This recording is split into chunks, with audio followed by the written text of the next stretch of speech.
Toronto. Toronto, 1980.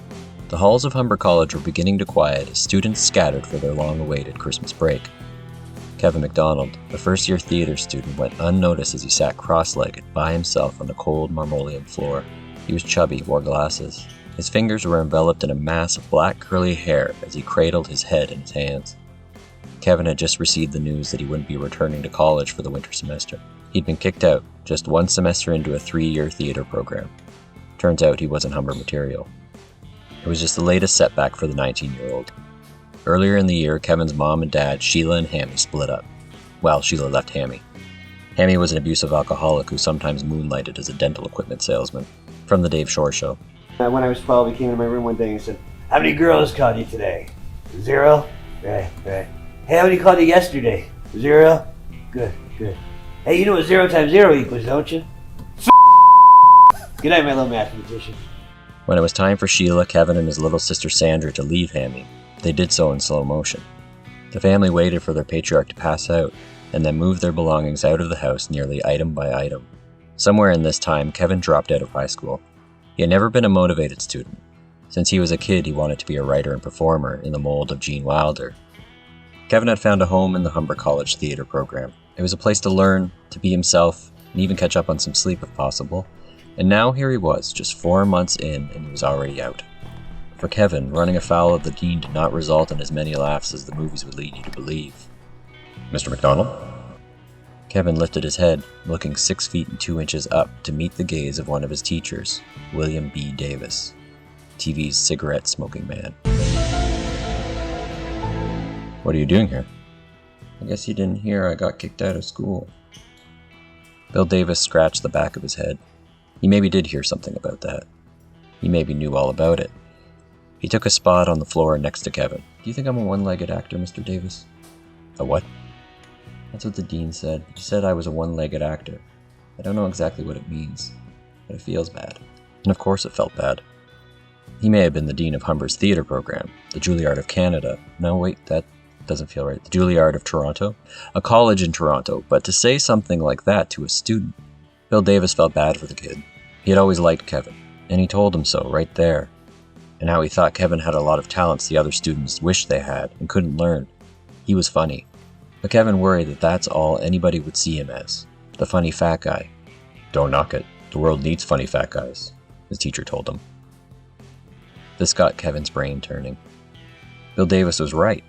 There was John Belushi, John Candy, Lou Costello, and Hammy's favorite, Jackie Gleason. Maybe if he worked hard, he could one day find a spot on that list. Maybe I messed up my chance to do any of that. That's when Bill Davis pulled out a pen and wrote a phone number on a scrap of paper. He handed it to Kevin. "When you get home today, I want you to phone this number. They could be looking for a funny fat guy." It was the number for Second City, Toronto, the famed improv theatre that launched the careers of Eugene Levy, Catherine O'Hara, Dan Aykroyd, Dave Thomas, and Martin Short.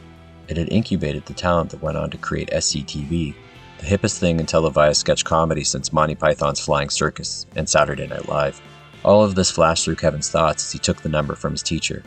He was down now, but maybe he wasn't out.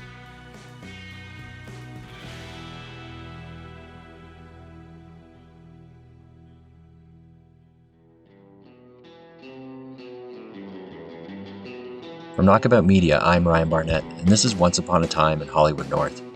It's a new podcast in which we dive into the history behind your favorite Canadian content.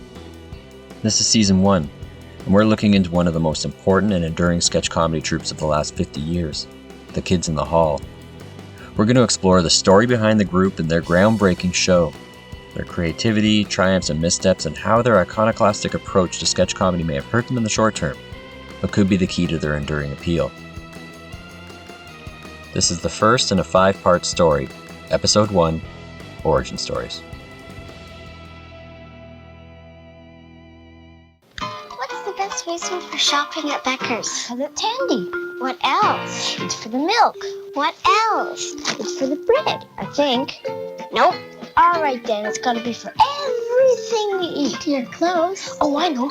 Becker's for service? What's the matter with you? Don't you like ice cream or anything? Becker's, open from 9 a.m. to 11 p.m. 7 days a week for your grocery needs and all the little reasons you can think of. Canadian history is fascinating. I truly believe that. And that's why on Canadian History X and my other podcast From John to Justin, I look at all aspects of Canadian history. On Canadian History X, I look at the various people from the most simple farmer all the way up to the craziest outlaw and beyond. I look at the stories of small towns and the events that made Canada what it is today. But I also look at the dark parts. I look at Canada's slavery history, how we've treated the Indigenous, and much more. With Canadian History X, I try and show the good and the bad of Canadian history.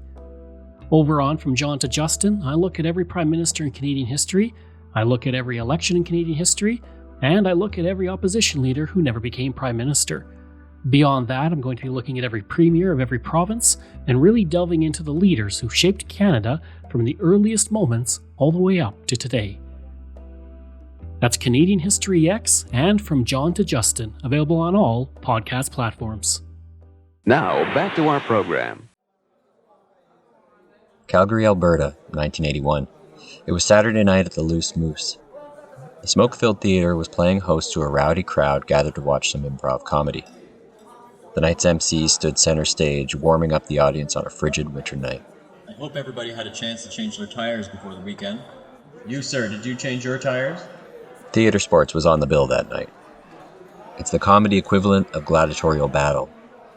Improv troupes go tete-a-tete in scene-for-scene combat. And the audience decides who lives to see the next setup. Up first that night was a couple of rookie teams, the On Golden Puns squaring off against Jerry's Kids. The On Golden Puns won the coin toss, which meant they got to make the challenge. We challenged Jerry's Kids to reenact a famous scene from a movie, in the time it takes Dale to unwrap and read this Bazooka Joe comic. And the challenge was made to Jerry's Kids, otherwise known as Andrew Pierce and Bruce McCullough, both new to improv. In fact, before stumbling into the Loose Moose just weeks earlier, Bruce was a journalism student at Mount Royal College in Calgary. He had also been weighing a possible career in punk music. The theater sports turned his head. Prior to all of this, he had been a rudderless kid from a broken family. At the Loose Moose, he found for the first time fellow outsiders, a group of other cool nerds that mirrored his musical heroes. Under the very judgy eyes of the theater sports judges, each of whom was armed with a bicycle horn ready to sound off at any boring improv players, Bruce and his partner Andrew awaited their cue. Without a moment's thought, Bruce dove to the floor and began burrowing himself under a massive 150-pound faux Persian rug that covered the stage. He furiously worked to make any headway, but the sheer weight of the carpet made it hard going. As Bruce found himself pinned to the floor, it was crickets in the club, but standing in the wings watching all of this was Mark Mckinney. A tall, good-looking wasp, Mark was a member of the theater sports team known as The Audience. They took the name for the foolproof laugh it got when the MC announced, "Ladies and gentlemen, The Audience." Mark had grown up a foreign service brat living all over the world. As a teenager, he landed at Memorial University in Newfoundland, where he met Norm Hiscock, who himself was a future writer for Parks and Recreation and King of the Hill. In those early college days, Mark and Norm wrote comedy bits together for the campus radio station. Like Kevin, and eventually Bruce, Mark was not destined to finish college. He would later say in interviews that he had flunked out of the University of Newfoundland, a fudging of the facts that could elicit a chuckle. Mark followed his pal Norm halfway across the country to Calgary. On this night, as Bruce labored under the massive rug, Mark watched on in admiration. The audience didn't get it, and the judges disapproved. Mark may have been the only one in the room that chuckled at Bruce's choice, and that's what he liked. It was a choice. With some help, Bruce pulled himself out from under the rug and took his spot next to his improv partner. He fixed his hair as he awaited their score. Then, after a quick deliberation, it was 2 zeros and a 2 from the judges. It was added to the scoreboard, and Jerry's Kids slinked off the stage. As Bruce crossed paths with Mark, Mckinney offered a word of consolation. Well, I liked it. Bruce looked up at this elder classman. Mark had been doing improv a whole 7 months longer than him, and he was the best actor in his troupe, a Peter Sellers-level mimic in mind. A smile broke across Bruce McCullough's boyish face. All right, up next, you guys.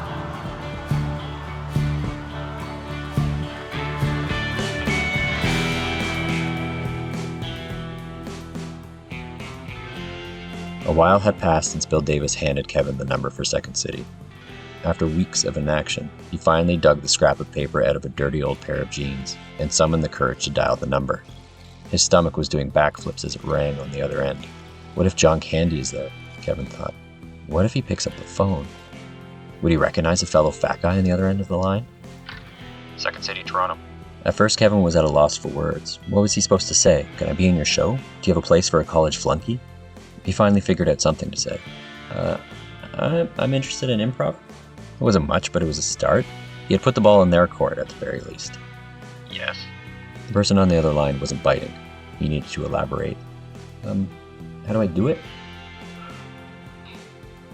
$60 for 6 weeks of class. That's where everybody starts. That was all Kevin needed to hear. After that, you might be invited to audition for the touring company or maybe at a theater in London. Then, some are invited to audition for the main stage. Kevin hung up the phone. Maybe his life wasn't in the shitter. How could it be? The only thing that stood between him and show business was $60.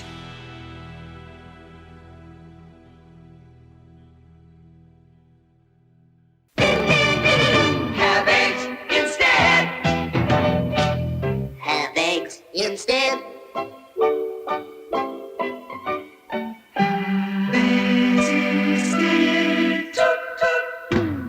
Eating right the proper way. Eggs for breakfast every day. Get cracking. Have eggs instead. Cast your problems adrift and sail away on a sea of laughter aboard the Love Boat tonight at 9 here on the Global Television Network. Spring 1981. 110 Lombard Street, Toronto. There was a heightened energy in Second City's old Firehouse Theatre. A new student joined that night's improv workshop, and his reputation preceded him. Dave Foley, a good-looking kid from the Toronto suburb of Etobicoke, was known as a very funny guy. And this was not his first improv course. He had just done one at the Skills Exchange, and he'd even tested his stand-up chops at Yuck Yuck's open mic. Alan Gutman, the theater's director, was the instructor for that night. Alan grabbed a seat within the closed circle of folding chairs. Dave, He singled out the newcomer with the preceding reputation. why don't you jump up in the middle of the circle and, Alan searched the room before he landed on Kevin. Kevin, why don't you get up? You two start with a mirror exercise. The two lads met in the center of the circle. They stood face to face, uncomfortably close. The idea of the mirror game is for two players to synchronize their movements so precisely, so naturally, that it's imperceptible who is initiating each movement. It's a way to hone one's improv instincts, acting and reacting without thinking. Dave raised his hand and Kevin followed suit. He raised another, and they began a circular wax-on, wax-off motion. Dave's eyes then began to drift, wandering down from the top of Kevin's voluminous black afro and landing on his eyes. Dave, no laughing. Sorry. Dave recentered himself. He then again met eyes with Kevin, who was now giving him a face. Dave tried not to laugh, but... Come on, could you guys hold it together? They tried, but it was a lost cause. As Dave pulled himself together, Kevin broke, and then back and forth. Soon they just began rehashing bits from the Marx Brothers movie Duck Soup. Finally, Gutman cut them off. Okay. Let's put us all out of our misery. From that day forward, Dave and Kevin would be friends.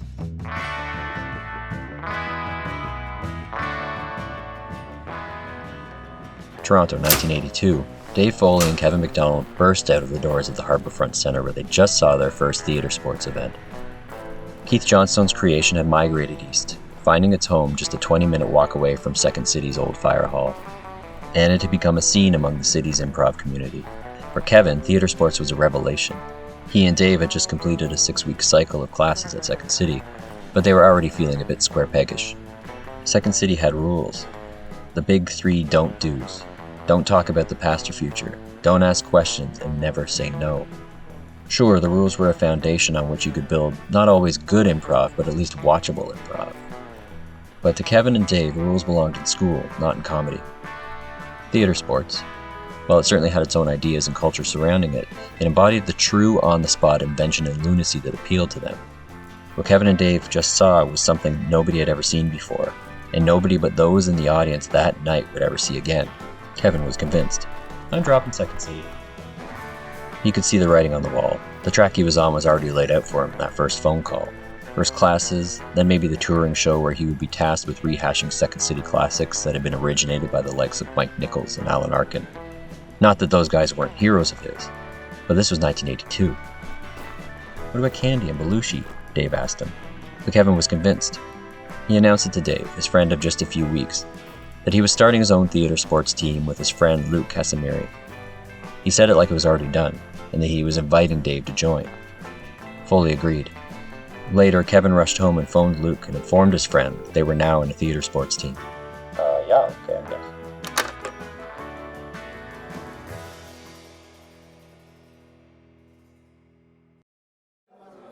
Kevin Mcdonald, Dave Foley, and their Second City workshop friends Luke Casimiri and Scott Stewart first took to the theater sports stage under the name Uncle Vanya in The Three Sisters. They would change their name a few times until the producer at the local Global TV affiliate suggested The Kids in the Hall as a moniker. They jumped at the name. It was a term that was invoked by Sid Caesar to refer to the young joke writers on his popular series Your Show of Shows. Comedy nerds like Kevin and Dave were only too happy to swap this suggestion in place of their current name, the Mixed Nuts. The newly formed kids soon earned a reputation in the theater sports community for skirting the rules, or at least to the spirit of play. They created mock games meant to subvert the competitive aspect of the theater sports premise. Games like Best Scene Until Kevin Gets an Asthma Attack, during which Kevin would run around the space until he began to wheeze. Come on, this is not fair. They can't create games that put someone's life in danger. Dave and Kevin protested. It's my life. The jury held up a 000 score for the team. Once again, the kids had found themselves as outsiders from their community. But it was a position that was starting to feel comfortable for them, and the audiences didn't seem to take notice.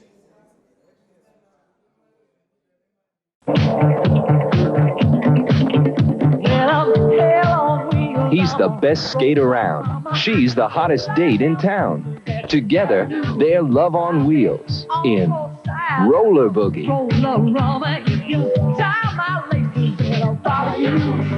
Linda Blair, Jim Bray. Roller Boogie, rated PG. Friday at the Imperial 6, also Bayview, Bramalea, Skyline, Golden Mile, Sheraton, North York, and throughout southern Ontario and Buffalo. Think how boring television would be if all it ever showed us was people just like ourselves. It would be like watching a mirror all day. But luckily, television shows us lots of people that aren't just like ourselves. They talk differently. Hi, my name is Susie. Do you want to play house? They act differently. The more you get to know what's special about other people, the more you'll appreciate what's special about yourself. Hey, there's a smart way to watch TV. Spring 1983. It was a packed house at the Loose Moose. Bruce McCullough was standing center stage wearing nothing but socks on his feet. It was a big night.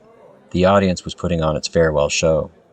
By this point, Bruce had joined Mark Mckinney and Norm Hiscock as a full-fledged member of the troupe. Months earlier, feeling that they had outgrown theater sports, the audience began performing a late-night comedy show where they presented original sketches. And they were a hit. Despite sometimes facing temperatures of 20 degrees below zero, Calgary comedy fans would line up every Saturday night outside the Loose Moose Simplex, the new 600-seat venue opened by Keith Johnstone. After months of packed shows, the troupe had decided it was time to pull up stakes and try replicating their success in Toronto. After the show, the audience was sitting in a bar toasting to their sold-out swan song. They were sitting with some theater sports guys, when one visiting from Toronto, Brian Nazimok, asked Mark, "You know, your sketches, they remind me of these guys out of Toronto. You should look them up, they're called The Kids in the Hall." Mark took note of the name. How alike could their sketches be? And were the Kids in the Hall selling out theaters in the Big Smoke?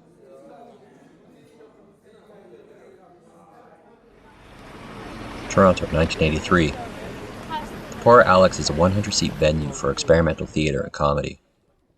Its name is a self-deprecating play on the Royal Alexander Theatre, the palatial 1,200-seat home for Toronto's legitimate theatrical productions. Over the years, the Royal Alex had played host to the likes of Fred Astaire, Edith Piaf, and Olivia de Havilland, whereas the Poor Alex can lay claim to both Casey and Finnegan. On this night, it's presenting a double bill of sketch comedy. Excuse me. Scott Thompson was a 23-year-old theater student at nearby York University. He shuffled across a row of patrons to an open seat next to his friend, Darlene Harrison. Nice view to show. Scott and Darlene, along with their friends Karen Ballard and Tim Sims, had recently formed an improv troupe called the Love Cats. Darlene had invited Scott to the Poor Alex that night to scope out a couple of new rising stars in Toronto's growing improv scene. The audience, a troupe that made its bones in Calgary before recently relocating east. In the hometown, Kids in the Hall. Scott fidgeted impatiently in his seat, waiting for the show to start. It was at that moment that his fingers grazed something stuck to the bottom of his chair. Oh, I touched something! Scott plunged his head between his knees. And there, taped to the underside of his seat, was a single chocolate-dipped donut. Darlene, check under your seat. Darlene grimaced, afraid of what she would find. Reach under your seat. She reluctantly did so, and after a second or two produced another chocolate-tipped donut. Scott then began checking the seats next to him, and the ones beyond that. Oh my god, there's donuts under all of them. The theater was only 2/3 full. Scott skulked about, collecting donuts from underneath each of the empty chairs. As the house lights began to dim, he had a baker's dozen in his arms. But Scott didn't yet have a step 2 to his plan, and as the show started, he soon forgot about the donuts, as he found himself absorbed in what was happening on stage. The audience and the kids took command of the room, and they moved in and out of each other's sketches. These guys are fucking hilarious, Scott thought. They're so weird and polished. How did they get to be this good? He turned to Darlene. I'm gonna be in that troupe one day. You don't even know them. Scott shook his head. It's no matter. A burning bush had just spoken to him. He's going to be up there on that stage, performing with those guys. And then another idea hit him. He was going to announce himself right then and there. Scott grabbed one of the donuts from his collection, hurled it at a performer, and it was a direct hit to the chest. Before they could even stop the show to respond, Scott fired 2 more from the middle row. That's when Bruce barked, "Hey, asshole!" Scott continued to hurl donut after donut as the guys on stage blocked and dodged the flying pastries. Then, after a moment, the barrage came to a stop. Bruce McCullough squinted into the crowd in face of the hot stage lights, trying to make out his assailant. Are you done, asshole? Yeah, Scott said. After a moment, the cast resumed their scene. Scott leaned over and whispered into Darlene's ear. You watch. By the end of the year, I'll be up there with them. Once Upon a Time in Hollywood North is written and produced by me, Ryan Barnett, and presented by Knockabout Media. This was episode 1, Origin Stories. I'll post a new episode every other Tuesday, with episode 2 coming November 16th. If you like us, follow us, rate us, leave a 5-star review on Apple Podcasts. And we're available just about everywhere else too. You can also find us on Twitter and Instagram at Knockabout Media. In researching the show, I relied heavily on This Book is About the Kids in the Hall by John Semley and One Dumb Guy by Paul Meyers, as well as print and online interviews and DVD special features. Special archival material comes courtesy of Retro Ontario. You can find more Canadian media ephemera on their YouTube channel and Instagram. Promotional consideration was also provided by Heritage Women in Canadian History X, 2 podcasts that I strongly recommend you check out. If you want anything more from me, you can follow me on Instagram at itsryanbarnett. I have a book out now called The Raftsman. It's available in English through Firefly Books and French through Glénat under the title Les Garés. If you want to watch The Kids in the Hall, their entire CBC series is now available on Amazon Prime. Thanks for listening, and until next time. I'm cutting your head. I'm cutting your head. A Knockabout Media original. Hold on.